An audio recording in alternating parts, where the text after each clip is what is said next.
here again, and today we're going to talk about controlling distance with your wedges. So we're going to talk about 3 different factors on doing that. First, we're going to talk about the clock system, which is a great way to learn how to control your distance. We're going to talk about tempo, and we're going to talk about dynamic loft, which is maybe something that your average golfer doesn't know a lot about, but it's a pretty simple concept that we can teach you today. So the first principle we're going to talk about is the clock system. Now you can think about directly above my head is 12 o'clock. This would be 9 o'clock. Straightly down where the ball is would be 6 o'clock. And out to my left here on your right will be 3 o'clock. And then in this system, we're looking at my left arm as the hand that we're actually tracking going along with the clock. So really, for me personally, there are 3 stock shots that I'll have in terms of length. So first would be 9 o'clock, my left arm, to 3 o'clock. Kind of like a 10:30 to 1:30, and then the full swing kind of just being like 12 to 12. So second thing we're going to talk about now is tempo. You know, like I just said in the last thing, for me, I have a 9 to 3 shot, and then for me, on a smooth tempo, that's my 60-yard shot. Now, if I'm trying to hit 70, I'll have the same length with just a little quicker tempo. So you basically want to develop your smooth and your quick tempo. Okay, looking a little bit more at tempo, we talked about having a 10:30 to 1:30 kind of swing. Now for my 80-yard shot, that is for me a smooth 10:30 to 1:30 versus my 90 shot being a little firmer 10:30 to 1:30. So we'll show you the difference and we'll get into the numbers of what that looks like. So we're gonna look first at the 80-yard shot.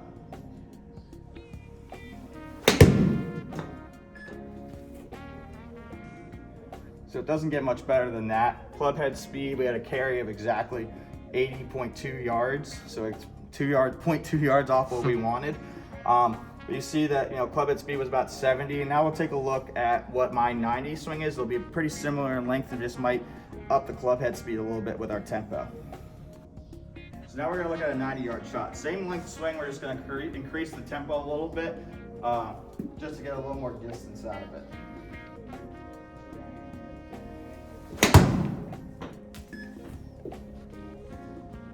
Pretty good. So pretty close, 93.2, basically what we wanted. The main difference is we see club head speed came up a little bit, and that's the main contributing factor into why we hit it a little bit further there. The third and last principle we're going to talk about, we're going to spend a little more time on, is dynamic loft.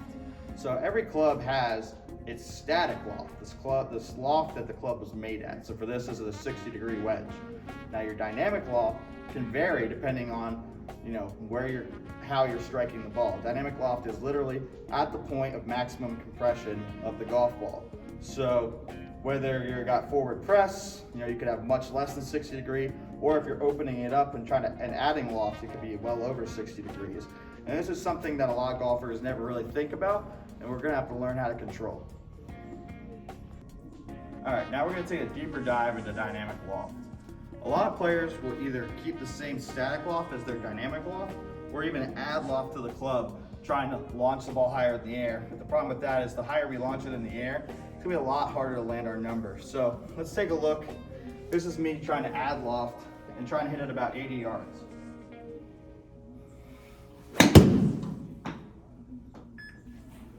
So our goal here was to hit it about 80 yards carry, which we actually weren't that far off from.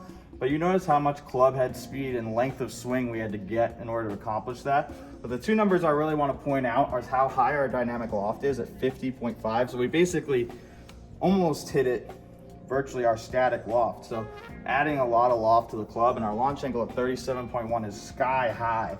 In order to replicate that speed and that launch angle consistently, it's gonna be very, very difficult to do. So next we're gonna look at lowering that dynamic loft and what it can do for your game.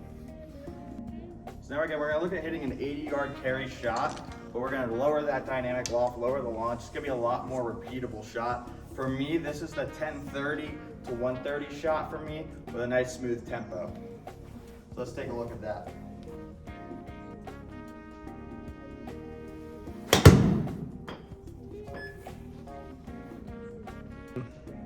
So So this is a really good example. You see our club head speed was actually like 10 miles an hour slower. Didn't have to work as hard to create distance, but our carry distance was 82, only 2 yards off of what we wanted. But the main difference is our dynamic loft came down almost 7 degrees, 6.5 degrees, and that created a lot more piercing ball flight. Launch angle came down to 30.1. And what you're gonna find is that you're gonna be making a lot more smooth swing.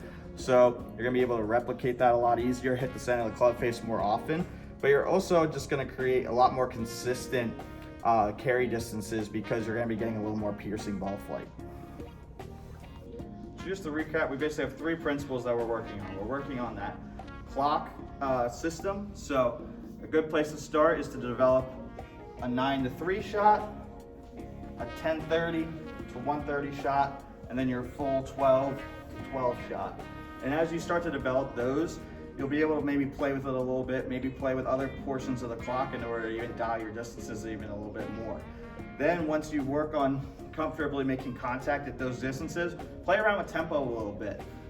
Best thing you can do is come in, get on a launch monitor, learn your carry distances, and see what altering tempo will do for you. So maybe you learn a 9 to 3 smooth, a 9 to 3 with a little quicker tempo, and the same with the other portions of the swing. Last and probably most important is we're going to learn about dynamic loft, or remember your dynamic loft, by helping to flight the ball or create a little more piercing ball flight by getting those hands forward a little bit more. You're going to be able to replicate your carry distances a lot easier and land at the number that you need to. Thanks guys, glad you guys tuned in. If you have any other questions, hit us up on our Instagram or our Facebook. Be happy to answer it for you.